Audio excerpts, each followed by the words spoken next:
día le pedimos a los profesores que están en el área de Psicología de la Educación, Manuel Martínez y Araceli Lámbaro, que nos hagan una explicación del campo de Psicología de la Educación. Novatos, pues no sé en el campo. Yo también soy del campo de la Psicología de la Educación, por cierto. También soy de este grupito. Bueno, hola. Yo les voy a hablar de aviones, porque mucha de la información que ustedes pueden consultar respecto de este campo lo pueden hacer a través de la internet. Entonces consulten la página y ahí encontrarán la información necesaria y suficiente.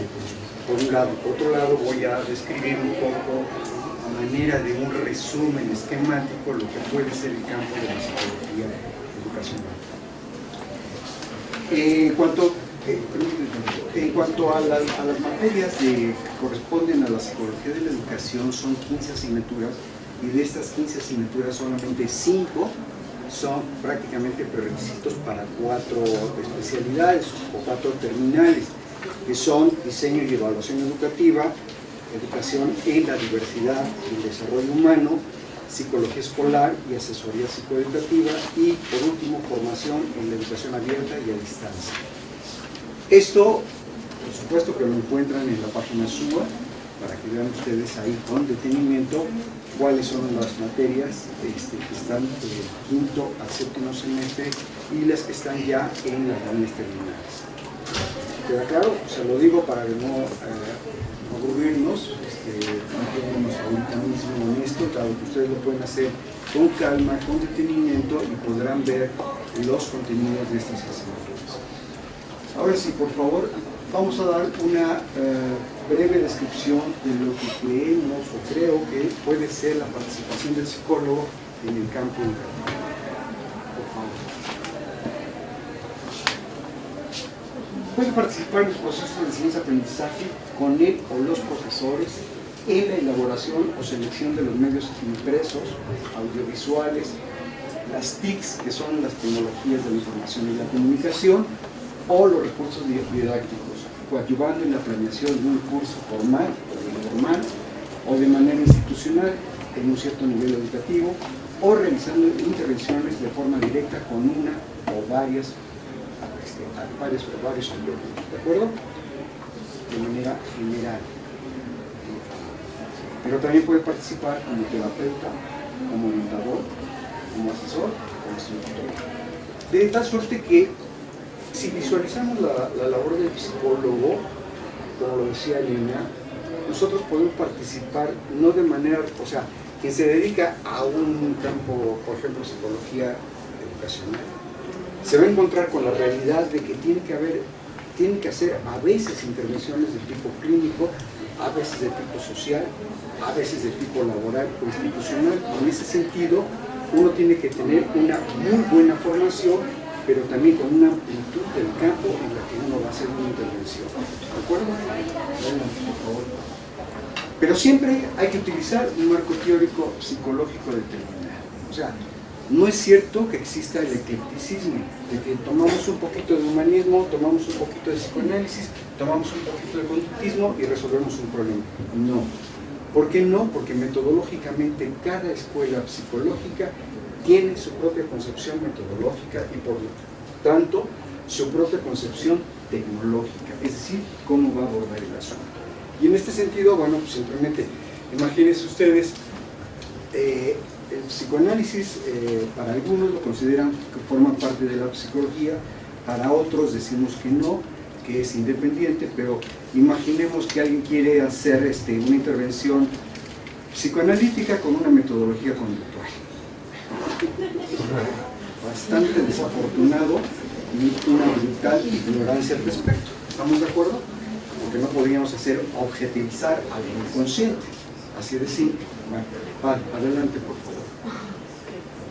Un simple acto educativo, cualquiera que sea dar una clase o lo que sea, ¿sí?, está conformado o determinado por el contexto educativo, aspectos económicos, aspectos sociales y culturales que rodean la acción. No es lo mismo un contexto educativo de la colonia Portales que de la colonia Lomas de Chapultepec. Son ámbitos culturales, sociales muy diferentes. La misma población de personas que están participando también son muy diferentes. El segundo son los problemas que surgen o que emergen de esta relación anterior, o sea, a partir de problemas económicos o sociales, o simplemente de planteamientos económicos y sociales o culturales, emergen o surgen problemáticas. ¿De acuerdo? Por ejemplo, un chiquillo no entiende al profesor, no porque sea bruto, sino porque el profesor le está hablando con un vocabulario que no tiene nada que ver con la vida cotidiana de él. Entonces, en ese sentido, sí, ahí hay un problema. Que puede ser atribuible al profesor, puede ser atribuible a quien quiera, pero evidentemente ahí está la presencia de una cuestión cultural en términos de vocabulario utilizado. Y no solamente el vocabulario, también a veces va más allá de eso. Por ejemplo, Emilia Ferreiro hace un estudio hace muchos años donde demuestra que el concepto de lectoescritura está muy implantado en los niños muy pequeños, y hace una investigación y se encuentra que los niños de los mercados de hace muchos años, cuando encontraban el periódico en el puesto, les preguntaban ¿para qué sirve un periódico? Y los chiquillos respondían: para envolver la fruta, o la verdura, o lo que sea. Mientras que si uno le interroga a un chiquillo pequeñito que sus padres son clase media o clase media alta, ¿para qué sirve un periódico? El niño va a responder: para ver los resultados del fútbol, para ver los problemas políticos, para ver los problemas de criminalidad, o para ver otras cosas, ¿no? Entonces dime qué periódico lees y te diré cómo es, ¿vale? Bien, adelante. El acto educativo también está conformado por el nivel educativo, formal o informal, en el que está inserto ese acto educativo. Me explico. No es lo mismo que alguien se dirija a un psicólogo a población preescolar que a población de estudios de nivel superior.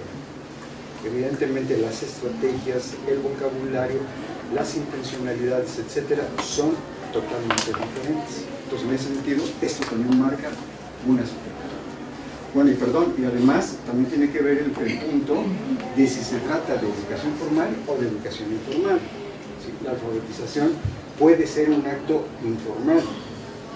La educación de tercero de secundaria es un acto totalmente formal.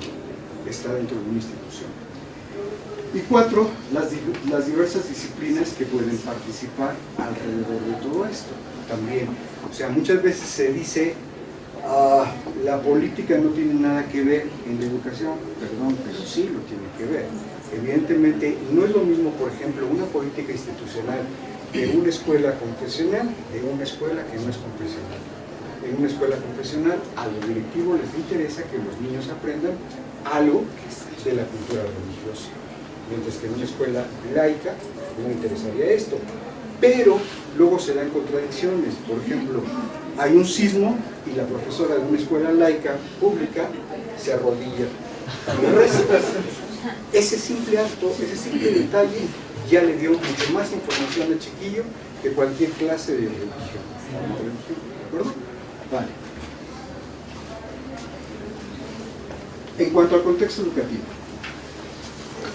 por favor. En relación con lo económico, está en juego el financiamiento. Hay escuelas que no tienen ni un peso para poder trabajar. Entonces hay que trabajar con lo que se tenga a mano. Es decir, desde un apoyo nulo hasta una gran riqueza de posibilidades materiales. Es decir, hay escuelas primarias o hay escuelas secundarias que tienen bastantes computadoras y escuelas que ni siquiera tienen luz eléctrica, mucho menos un pupitre. Esto está marcando un problema o una forma de trabajo en un contexto educativo. Siguiente. Tocante a lo social, la acción puede manifestar en el ámbito rural, semirural o urbano. Y hay muchas variantes en cada uno de esos contextos. No es lo mismo dirigirse con una población rural que con una población suburbana o con una población urbana. Es totalmente diferente la manera en que los niños comprenden las cosas. Por ejemplo, voy a hacer un abuso del asunto. Si uno está en la sierra, uno le pregunta a una persona dónde está la iglesia y le dicen, ahí atrás lomita. Ve esa lomita, usted va y se dirige y ahí se encontrará. Mientras que si uno en una zona rural le pregunta a un ingeniero topólogo, por ejemplo, dónde está la iglesia, a lo mejor es tan pedante que nos contesta en términos de longitud y latitud. Es una manera de conceptualizar las cosas, ¿de acuerdo? Entonces aquí está operando este asunto. Culturalmente se tiene una gran diversidad debido a las costumbres, conocimientos, creencias y valores de lo que cada actor aporta a la situación. Los profesores tenemos culturas, tenemos creencias, tenemos valores. Y evidentemente esto está en juego en una interacción educativa, en un ciclo educativo. Yo también tengo ese asunto, o sea, no solamente es el profesor quien tiene los conocimientos, también los compañeros, alumnos, etc. Entonces visualizar de esta manera es muy diferente a si yo creo que yo soy el único que tiene conocimiento y los demás no tienen absolutamente nada. Y en ese sentido están jugando costumbres, conocimientos, creencias y valores. ¿De acuerdo? Venga. Algunos problemas que se dan en el ámbito educativo. Personas con necesidades educativas especiales, que son generalmente a lo mejor niños autistas, a lo mejor niños con síndrome de Down, etcétera, pero también inclusive con inmigrantes. Hay actualmente ya el fenómeno de los inmigrantes, chicos que vienen de Guatemala, que tienen que amoldarse a una nueva forma cultural. Aquí la aportación del psicólogo sería bastante buena. Paréntesis.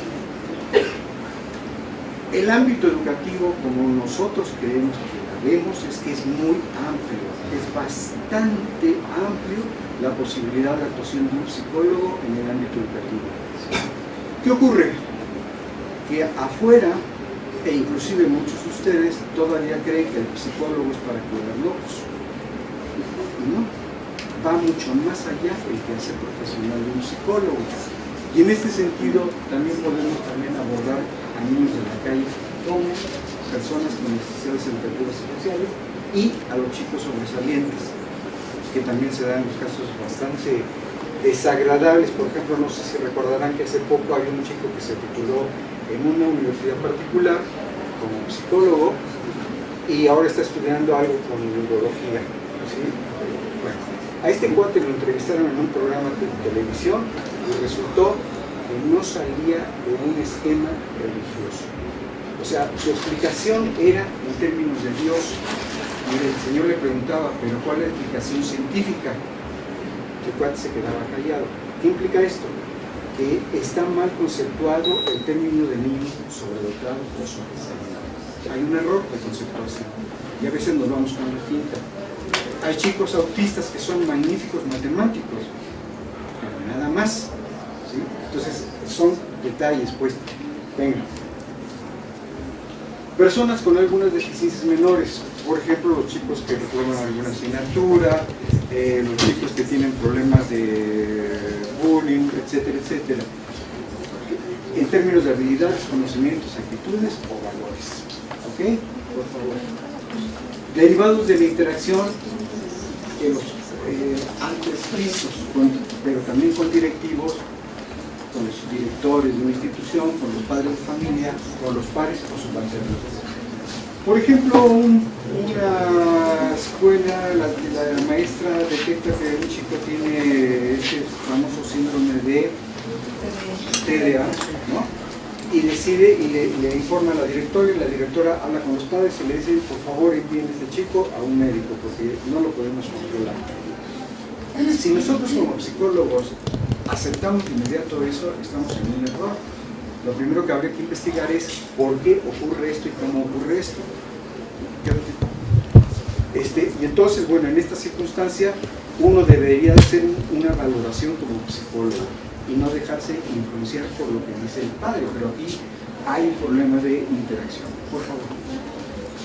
Derivados de la falta de una buena planeación, de las evaluaciones formales o informales, ya sea institucional o del desempeño escolar. Por favor. Derivados del contexto familiar, institucional o social. ¿Sí? El sistema educativo nacional simplemente En el nivel educativo formal tenemos preescolar, básico, medio inferior o secundario, medio superior o bachillerato y superior. Aquí el psicólogo puede intervenir.